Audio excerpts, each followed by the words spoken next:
All right, so that last shot that you saw in your story of even now, of a man sitting on the street just feeding the strays, now that has to stop.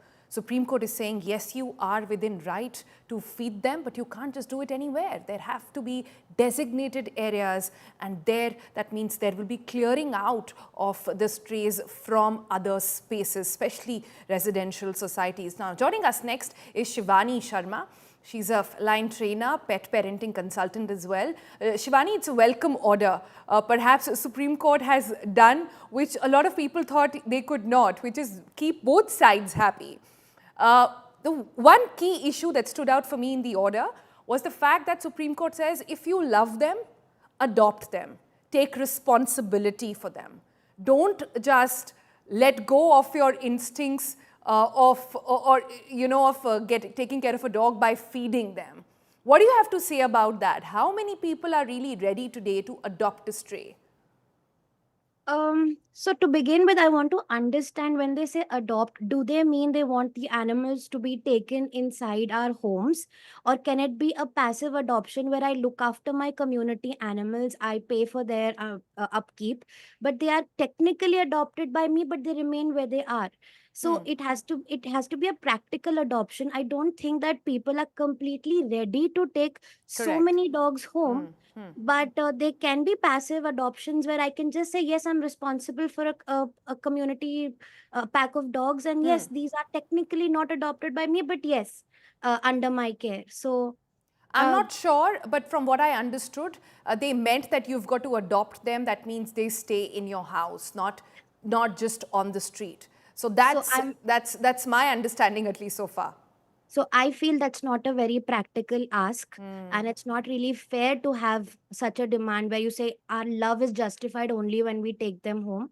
I think our love can be expressed while they are where they are. Shivani, another issue that a lot of residents have complained about, RWA, one after the other really speaks of, is why are we feeding the dogs in unverified location, in locations which perhaps might have a lot of kids coming in. And you know the behavior of an animal. They're scavengers by nature, but if they know that this is where they're going to get food, and the day they don't, they might get aggressive. That's another trait that we've known. So on these designated areas, any clarity perhaps that you have, or what in your mind should be done of these designated areas that the MCD now has to decide? So, understanding that dogs are territorial animals, we have to be very, very mindful that our community is shared by multiple packs who are now, sort of competing with each other for limited, very small patches of areas. But at the same time, if you're going to confine these dogs to designated feeding areas, I really hope that it is in proportion to the number of dogs, because if we Hmm. don't do it in proportion to the number Hmm. of dogs that area actually has, it's going to be absolute chaos to concentrate all the packs to a designated area without having a calculation. Because while I understand that yes, there should be a difference between where the residents are residing and where the dogs are feeding and doing things, I feel that the designated feeding areas that the MCD plans has to be very, very well planned. It cannot just be one area per ward and just move on. I think that's going to create more chaos than it is at the moment, because right now when dogs are okay in their territories being fed, they're a lot more calmer and a lot more at peace knowing that okay, our area is protected and we are well fed where we are. Shivani, so what I'm hearing from you is that though this order has come out with a very balanced view, there are still a lot of loopholes, there are still a lot of questions that remain unanswered. That's one thing I'm picking up from what you've said. And the other bit, if I can ask you, since the previous order, have you sensed any change on the ground?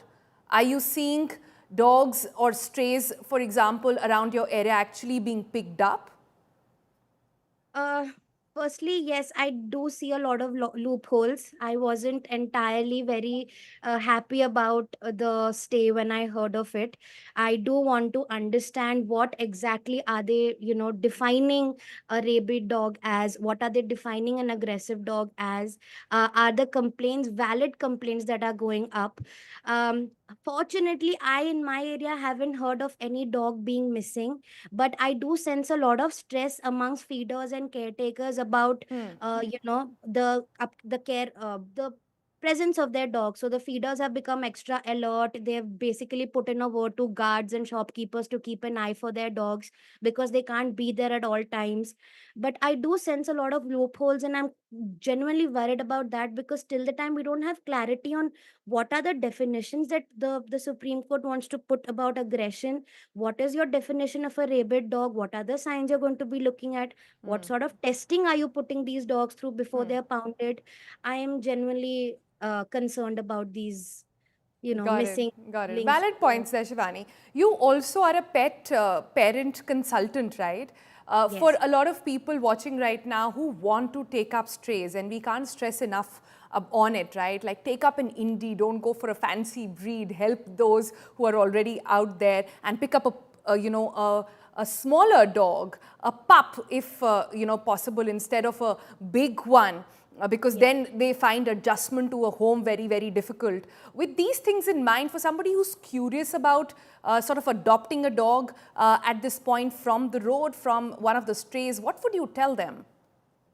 Shrishti, I feel it's absolutely possible for us to get a stray home. In Hmm. fact, I would like to clarify that age for me is no bar. Even if an animal has spent quite an amount of time on the streets, it's not difficult to resettle it at home.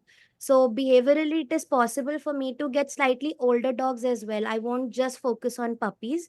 Hmm. I have personally rehabilitated plenty strayed animals who've been rescued and couldn't be put back on the streets for multiple reasons. Hmm. So, it is definitely doable. I would really urge people to come forward and look at indies as potential companions. They're amazing pet dogs. Hmm. They're one of the smartest breeds that we worked with as behaviorists. Hmm. And they're extremely, extremely good companion pet dogs if they're not looked at the way the country is looking at them right now. Hmm. I think there's a lot of stigma that is attached to this breed, and I really hope that behaviorists and animal welfare workers Hmm. work towards changing this perspective that people have against them. Yeah, Shivani, but not always, right? There are cases that we hear of where adoption gets really difficult as well. And that's where perhaps the whole concept of how are we training about pet parents comes into being. So, any advice to them? Um, so adoption has to be well planned. Now that the Supreme Court has also said that once an adopted dog cannot be released back, I think it has to be extremely, extremely thoughtfully done.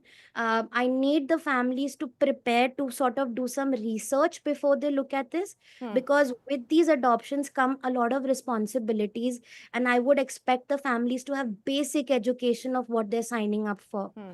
So it is a thoughtful decision that I want them. That is my only advice, to please plan before you take up and take this on.